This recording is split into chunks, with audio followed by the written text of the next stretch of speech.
If marriage is a house, mine's got termites in the beams and a foundation built on quicksand. I'm Mason Reddan, 36 years old, and I spend my days estimating construction costs for other people's dreams, while my own life crumbles around me like cheap drywall. Before we dive deeper into the story, I have one small request.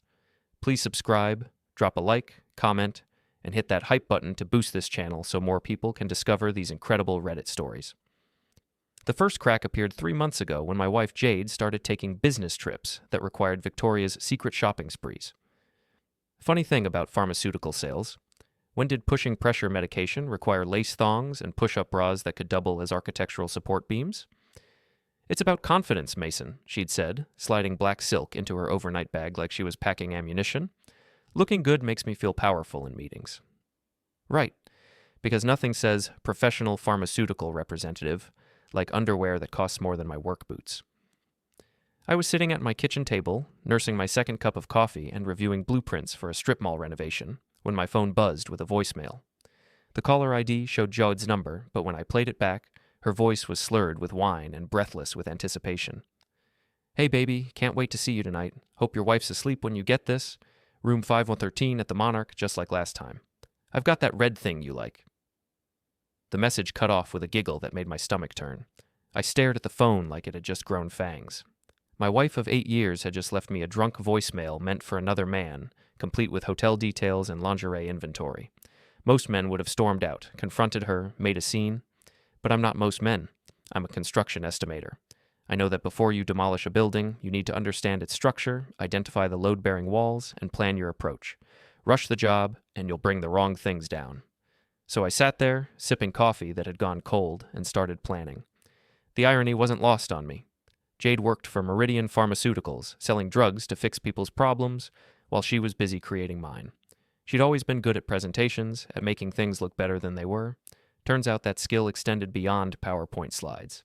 My phone rang. Leo Kowalski, my work partner and the closest thing I had to a best friend, was calling from the job site. Mason, you coming in today or what? We've got the Henderson estimates due by noon. On my way, I said, pocketing the phone that still held evidence of my wife's betrayal. Just dealing with some structural damage at home. Your gutters acting up again?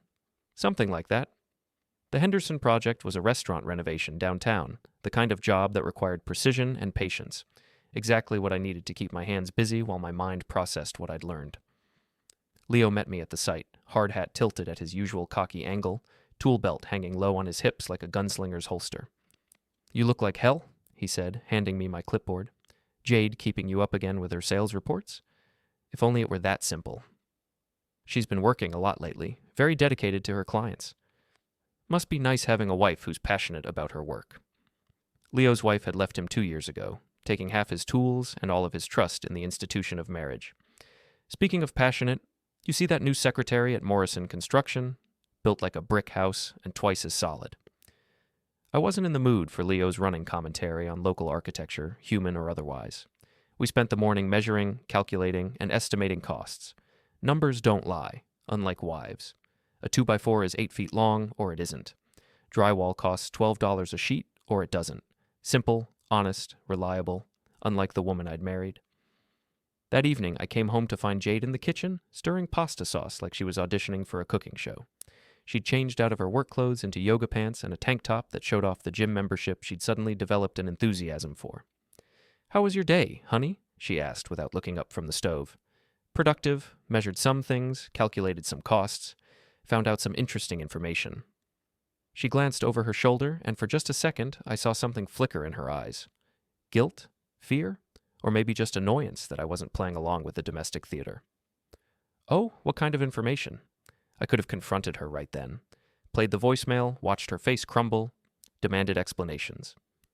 Instead, I walked over and kissed her cheek, tasting the lie on her skin. Nothing important, just work stuff. She relaxed, shoulders dropping as she returned to her sauce. "Well, I've got some news too. I need to go to Chicago next weekend for a regional conference. 3 days, 2 nights. "The Monarch Hotel?"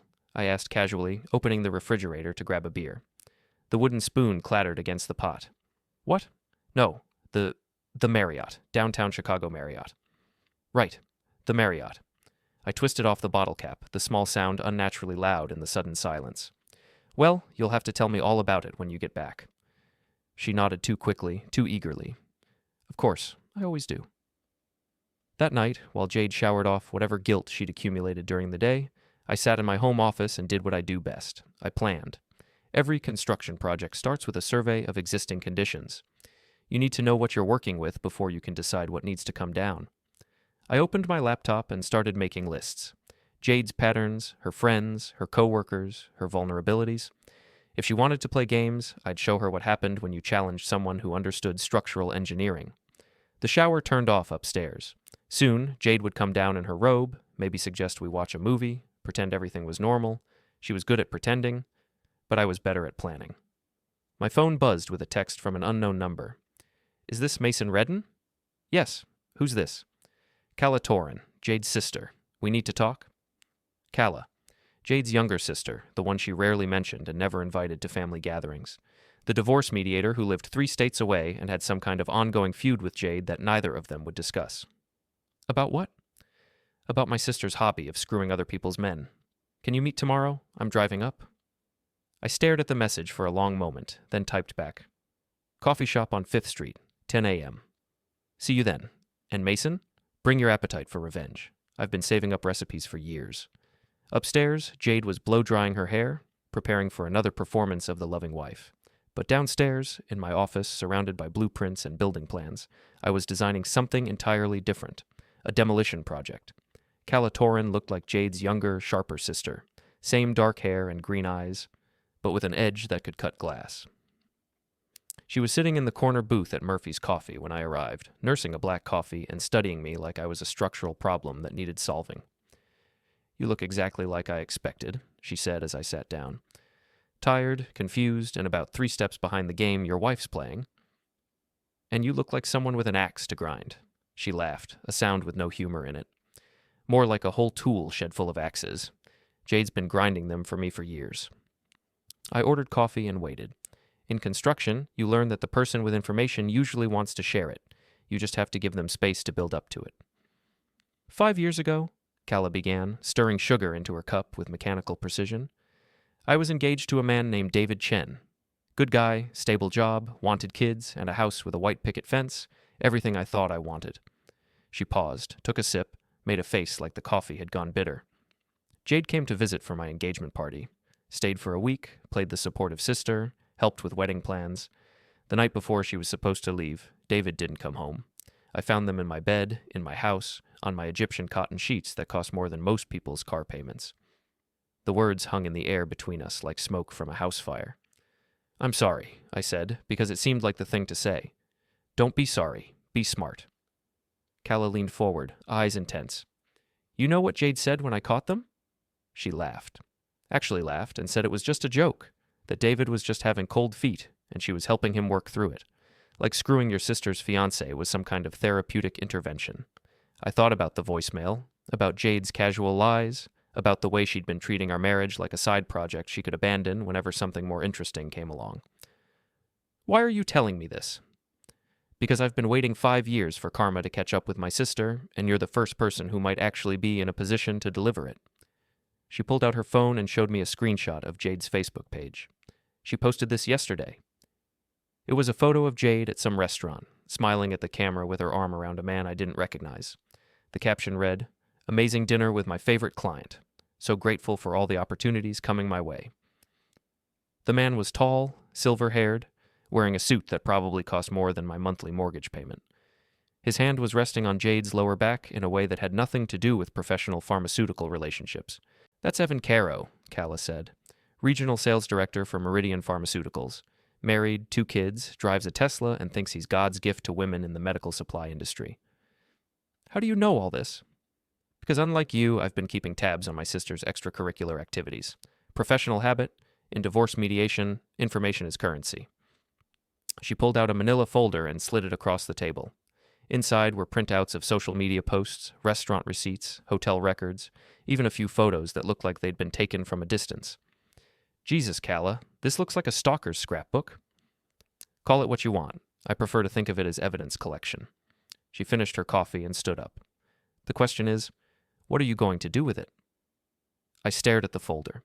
at 5 years' worth of my sister-in-law's careful documentation of Jade's pattern of betrayal. Most men would have taken this straight to a divorce lawyer, filed papers, split assets, and moved on.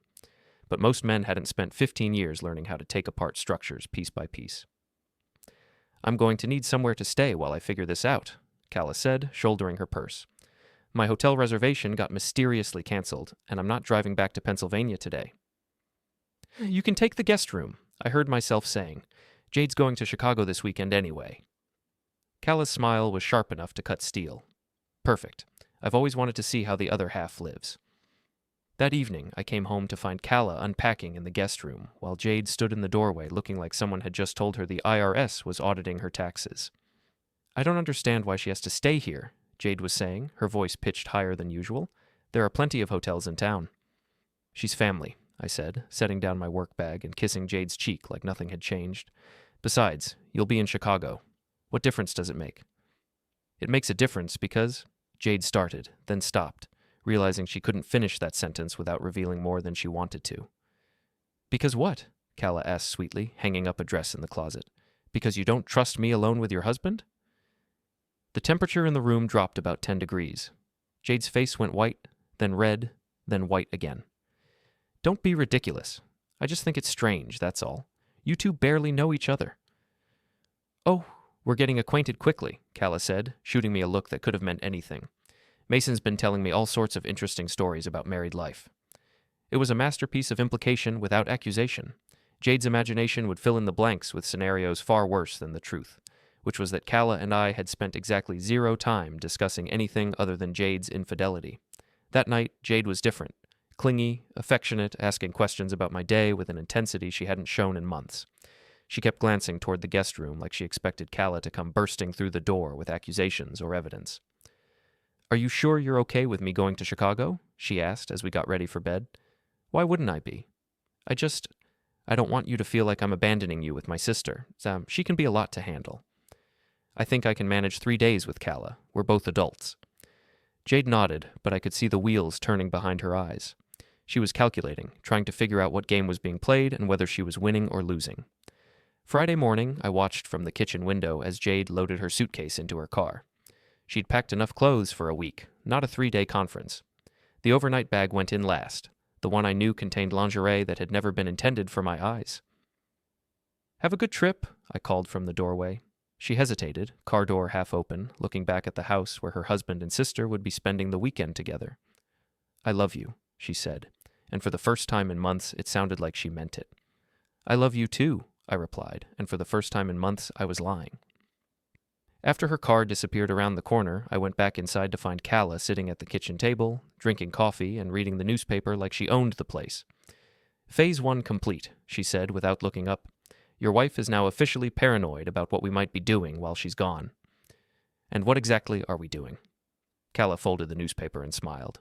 "We're going to give her something real to worry about." Calla had the predatory patience of someone who'd been planning revenge for half a decade.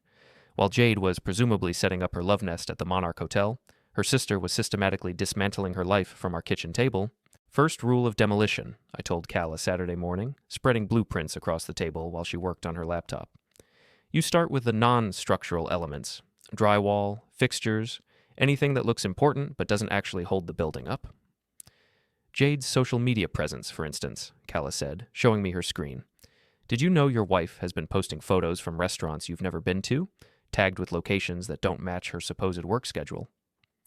She'd created a timeline of Jade's lies, cross-referencing social media posts with work calendars and credit card statements I'd found in our home office. The pattern was clear. My wife had been living a double life for months, and she'd been sloppy about covering her tracks. "This one's from last month," Calla continued, pointing to a photo of Jade at some upscale steakhouse. "She told you she was at a client dinner in Pittsburgh, right? Except this restaurant is in Philadelphia, and she's wearing the earrings you bought her for your anniversary." The earrings I'd saved up for, the ones she'd claimed to love but rarely wore. Apparently she saved them for special occasions, like dates with other men. "What's the plan here, Calla? Public humiliation, divorce court? What's your endgame?" She closed the laptop and looked at me with those sharp green eyes that were so much like Jade's, but somehow completely different. "My endgame is watching my sister experience the same helpless confusion she put me through, the same feeling of having your world turned upside down by someone you trusted. She paused, sipped her coffee. But I'm not stupid, Mason. This has to be legal, logical, and permanent. No criminal charges, no restraining orders, nothing that blows back on us. Smart woman. I was beginning to understand why she was good at divorce mediation. My phone buzzed with a text from Jade. Conference is going well. Missing you. How are things with Calla? I showed the message to Calla, who laughed. Tell her we're getting along great. Really bonding over shared interests. I typed back, Calla's been great company. We've been talking a lot. She's got some interesting stories about family history. The response came back immediately.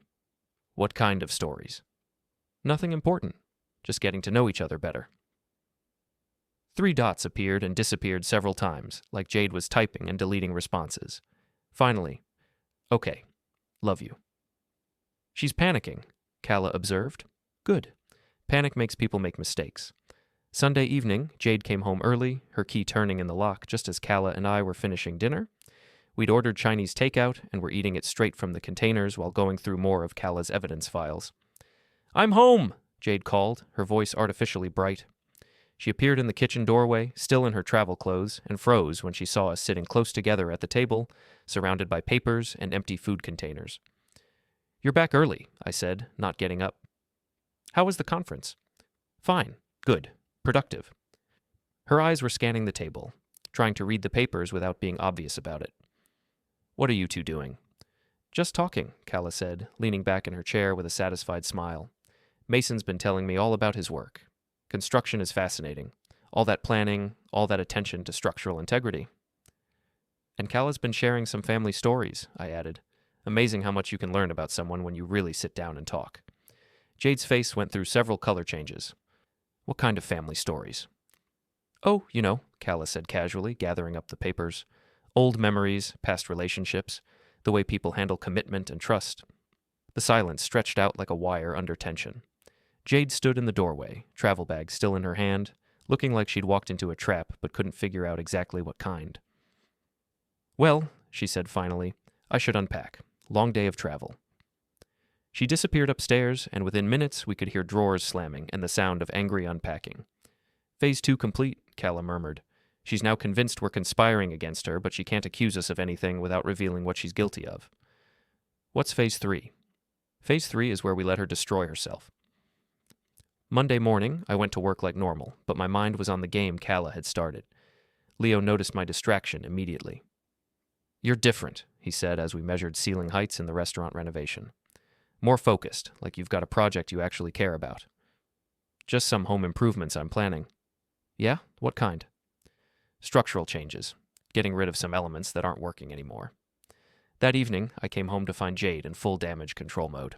She'd cooked my favorite meal, opened a bottle of wine, and was wearing a dress I hadn't seen in years.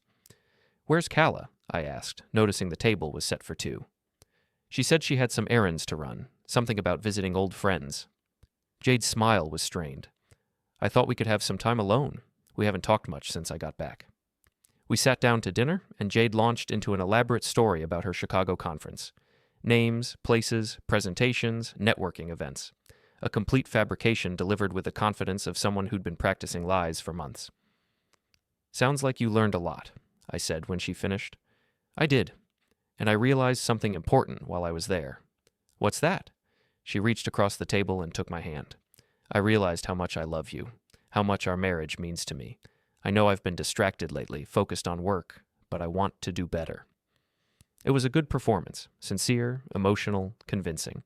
If I hadn't heard the voicemail, seen the photos, spent the weekend with Calla reviewing evidence of her betrayal, I might have believed it. That's good to hear, I said, squeezing her hand. I love you too. Maybe we should plan a vacation, just the 2 of us. Get away from work, from distractions, from... She paused, choosing her words carefully. From family complications. You mean Calla. I mean anyone who might interfere with our relationship. She's been filling your head with stories about me, hasn't she? There it was. The accusation disguised as concern. What kind of stories would she tell? You know how she is. She's always been jealous of what we have. She's never been able to maintain a relationship herself, so she tries to sabotage other people's happiness. Is that what happened with her engagement? She sabotaged it herself? Jade's face went very still. She told you about David. She mentioned it, said something about trust issues. Calla has always been dramatic. She blows things out of proportion, makes everything about herself. Jade's voice was getting sharper, more defensive. Whatever she told you about that situation, I guarantee you didn't get the whole story. What's the whole story? The whole story is that David was having second thoughts about the engagement, and he came to me for advice because I was the only family member who'd ever been in a successful long-term relationship. Things got complicated, emotions ran high, and Calla chose to blame me instead of dealing with the fact that her fiancé didn't really want to marry her. It was masterful. She'd taken her betrayal and reframed it as relationship counseling gone wrong, painted herself as the victim of circumstances and Calla as an unreliable narrator. That must have been difficult for everyone involved. It was. And it's why I don't like having her around our marriage. She brings negative energy, old resentments. She makes me feel like I'm constantly being judged. The front door opened and closed. Calla was back from her mysterious errands. I should go talk to her, Jade said, standing up. Clear the air. Good idea. Communication is important in any relationship. Jade headed for the living room, where Calla was settling in with a cup of tea and a satisfied expression. We need to talk, Jade said. I'm sure we do, Calla replied. I've been looking forward to this conversation for about 5 years. I stayed in the kitchen, cleaning up dinner, but I could hear every word through the thin walls of our house. The conversation started civil and went downhill fast. I don't know what you think you're accomplishing here, Jade said, but whatever game you're playing with my husband needs to stop. Game? I'm not playing any games, Jade. I'm just spending time with my brother-in-law, getting to know him better. Is that a problem? Don't pretend to be innocent. You've been poisoning him against me with your twisted version of ancient history. Ancient history? Is that what you call sleeping with my fiancé? Ancient history? That was a complicated situation, and you know it. David came to me. David came to you, and you opened your legs instead of your mouth. There was nothing complicated about it. The conversation exploded from there. Years of resentment poured out in accusations and counter-accusations, voices rising until they were shouting at each other in my living room. You've always been jealous of me, Jade screamed. Jealous of my success, my marriage, my happiness. Happiness? Calla laughed, the sound sharp and bitter. Is that what you call cheating on your husband? Happiness? The silence that followed was deafening. I don't know what you're talking about, Jade said finally, her voice smaller now. Sure you don't. Just like you didn't know what you were talking about when you told David that I was frigid and boring and that he deserved better. I never said that. You did. He told me everything, Jade. Everything you said about me. Everything you did to convince him that sleeping with you was somehow doing me a favor. I could hear Jade crying now, the sound muffled like she had her hands over her face.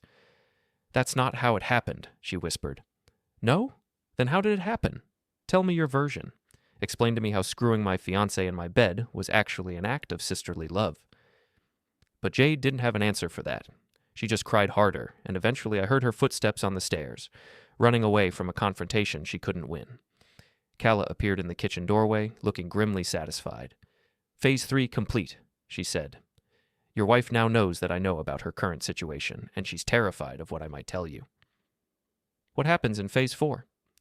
Phase 4 is where we let her panic drive her into making the kind of mistakes that end marriages. Upstairs, I could hear Jade on the phone, her voice low and urgent. She was talking to someone, explaining, pleading, trying to manage a crisis that was spinning out of her control. I thought about the voicemail, about Evan Carrow, about the hotel room and the red lingerie. I thought about trust and betrayal and the way lies compound like interest on a debt you can never pay off. Tomorrow, I decided, it was time to start the real demolition work. Tuesday morning brought the kind of cold rain that makes construction work miserable and makes cheating wives paranoid. Jade was already gone when I came downstairs, having left early for work with nothing more than a hastily scribbled note. Working late tonight. Don't wait up. Calla was at the kitchen table with her laptop and a cup of coffee that smelled stronger than paint thinner. She's in full panic mode, Calla announced, showing me her screen. Look at this. She'd pulled up Jade's social media accounts, which had undergone a dramatic transformation overnight. The photos with mysterious men had been deleted. The check-ins at expensive restaurants had vanished. Even her relationship status had been changed from "it's complicated" back to "married." Digital house cleaning, I observed. She's trying to eliminate evidence. Too late for that. I've got screenshots of everything. Calla closed the laptop and looked at me seriously. Mason, I need to ask you something, and I need you to be honest. How far are you willing to take this? What do you mean? I mean, are you looking for closure, or are you looking for justice? Because those are two very different things, and they require different approaches. I thought about it while I poured coffee and tried to figure out exactly what I wanted from this situation. Closure would mean confronting Jade, getting the truth, filing for divorce, and moving on with my life. Justice would mean making sure she faced consequences for her actions. I want her to understand what she's done, I said finally. I want her to feel the same confusion and betrayal she's put me through, and I want to make sure she can't do this to anyone else. Calla nodded approvingly. Then we're going to need to be strategic about this. No more subtle hints and psychological pressure. It's time for direct action. What kind of direct action? She pulled out her phone and showed me a contact entry. Meridian Pharmaceutical's HR department. You're going to get her fired? I'm going to let her get herself fired. There's a difference. Calla scrolled through her evidence files. Companies like Meridian have strict policies about employee conduct, especially when it involves relationships between supervisors and subordinates. Evan Carrow is Jade's boss, and what they're doing violates about 6 different corporate policies. How do you know all this? Because I've handled 3 divorce cases involving pharmaceutical sales reps in the last 2 years. The industry is incestuous. The companies are paranoid about liability, and the HR departments are ruthless when it comes to protecting their reputation.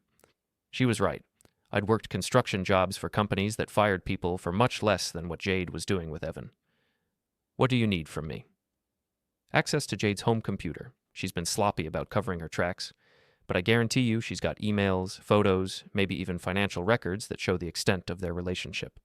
That evening, while Jade was working late, or at least claiming to be, Calla and I went through her home office like archaeologists excavating a civilization of lies. Her computer wasn't even password protected.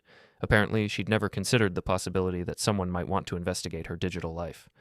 What we found was worse than I'd expected. Emails discussing hotel reservations and expense account manipulation. Photos that were definitely not appropriate for a professional relationship. Text message screenshots that read like romance novel excerpts, if romance novels were written by people with no imagination and questionable grammar. This is enough to get both of them fired, Calla said, copying files to a flash drive. Maybe even blacklisted from the industry. And then what? Jade loses her job, Evan loses his job, and they both blame us for ruining their lives? No. They both face the consequences of their own choices, and you get to rebuild your life without worrying about whether your wife is screwing her boss in hotel rooms across the tri-state area. She had a point. I'd spent months making excuses for Jade's behavior, trying to find explanations that didn't involve betrayal. But the evidence was overwhelming, and my marriage was already over. I just hadn't admitted it yet. There's something else, Calla said, pulling up a series of credit card statements. Look at these charges. The statements showed a pattern of expensive purchases. Jewelry, clothes, restaurant bills, hotel rooms. All charged to a credit card I didn't recognize, all in amounts that far exceeded Jade's salary. Whose card is this? Good question. The account holder is listed as E. Carrow. Evan's been bankrolling her shopping sprees. I struggled to find words for what I was feeling. That makes her a kept woman. It makes her a lot of things, none of them good. Calla ejected the flash drive and pocketed it. The question is, what do you want to do with this information? Before I could answer, we heard a car in the driveway. Jade was home early. We quickly shut down the computer and scattered the papers, making it look like we'd been doing anything other than investigating her secret life.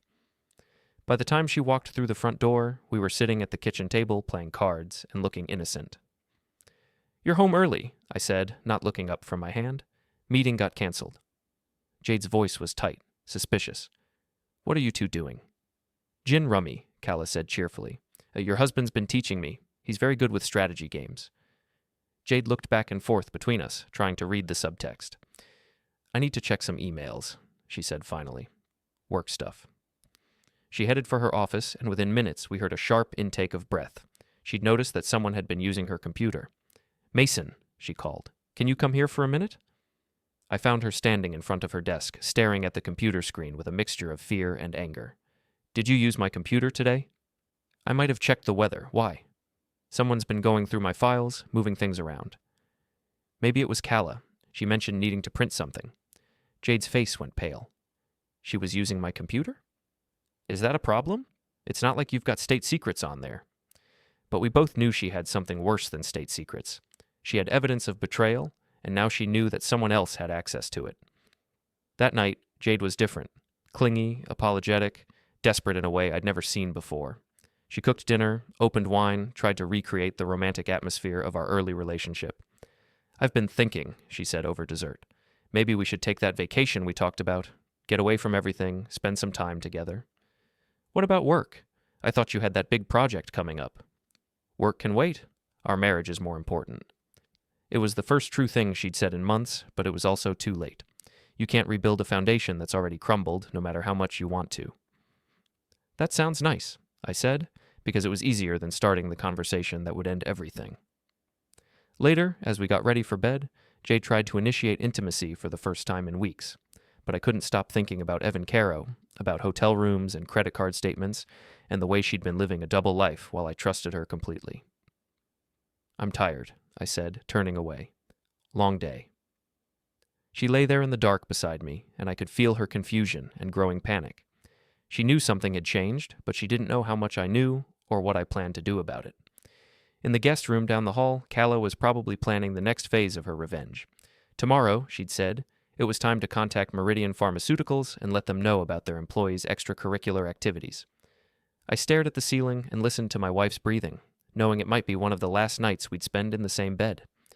The demolition was almost complete. Soon, all that would be left was clearing away the debris and starting over. Wednesday morning, Calla dressed for war. She put on a business suit that made her look like a lawyer, tied her hair back in a severe bun, and carried herself with the confidence of someone who held all the cards. "Today's the day," she announced over breakfast.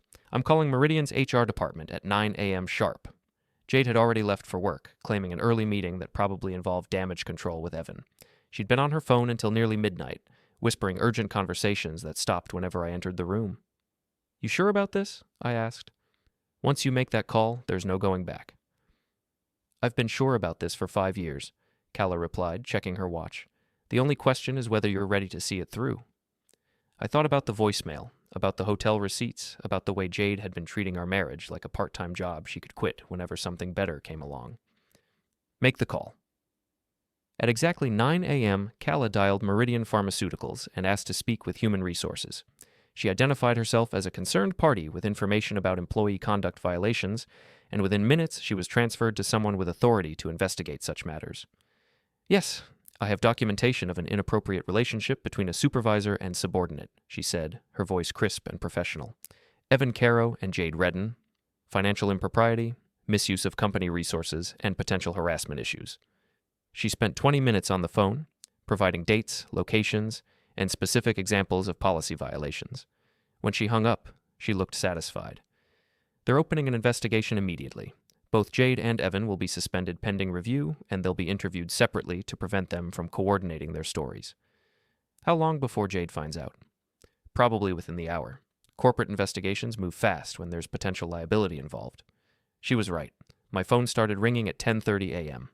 Jade's name on the caller ID, but when I answered, she was barely coherent. "Mason, something terrible has happened. I've been suspended from work. They're saying I violated company policy, but I don't understand what they're talking about." "Slow down. What exactly did they tell you?" "HR called me into a meeting and said they received a complaint about inappropriate conduct. They asked me about Evan, about our working relationship, about expenses and travel arrangements. I told them everything was professional, but they didn't believe me." "Maybe there's been a misunderstanding." "This isn't a misunderstanding, Mason. Someone reported me. Someone who knows details about my work schedule, my client meetings, my..."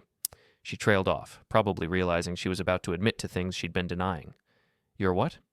"Nothing. I think someone's trying to sabotage my career. Someone with access to my personal information." She meant Calla, of course.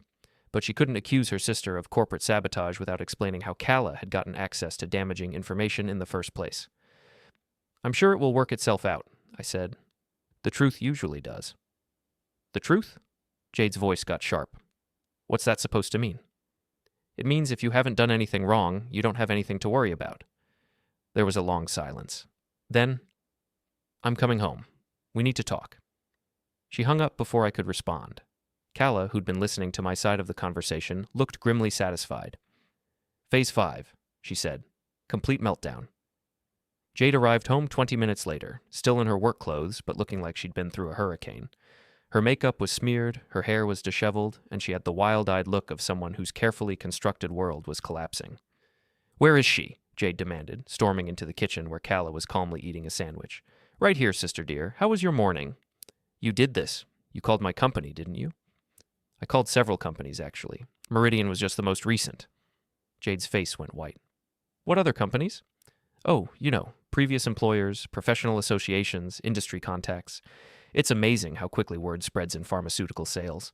Small industry, everybody knows everybody." It was brutal and efficient. Calla hadn't just gotten Jade fired, she'd potentially destroyed her entire career. "You can't do this to me," Jade whispered. "I can't. Watch me."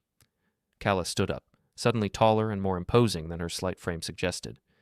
"You destroyed my life 5 years ago and laughed about it. You called it a joke, remember? Well, this is my punchline. That was different. That was personal. And this isn't personal? You've been cheating on your husband, lying to your family, violating your professional ethics, and now you want to claim it's not personal?" Jade turned to me, tears streaming down her face. "Mason, you can't let her do this. She's destroying everything we've built together." "What exactly have we built together, Jade? A marriage based on lies? A relationship where you spend more time with your boss than with your husband?" I didn't. She struggled to find words that wouldn't incriminate her further. "You didn't what? Sleep with Evan Carrow? Use his credit card to buy clothes and jewelry? Meet him in hotel rooms while telling me you were at business conferences?" Her face crumpled. The denials faded in her throat because we all knew the truth, and there was no point in pretending anymore. "How long have you known?"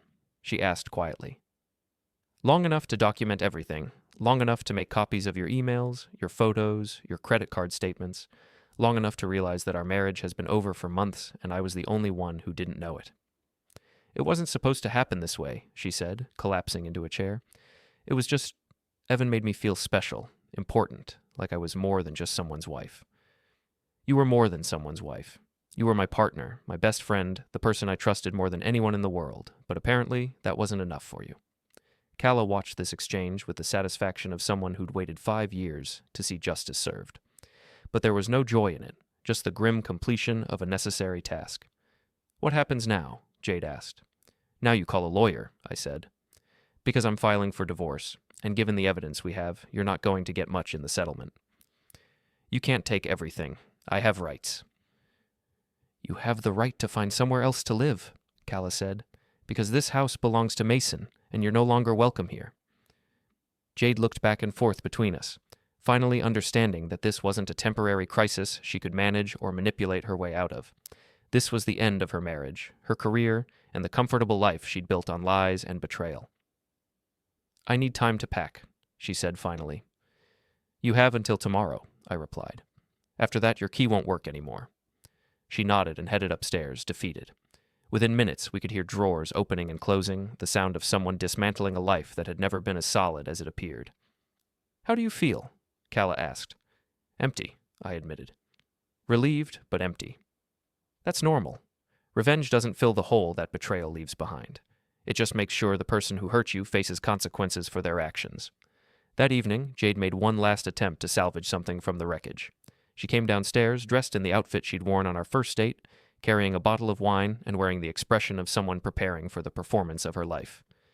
"Mason, can we talk? Alone?"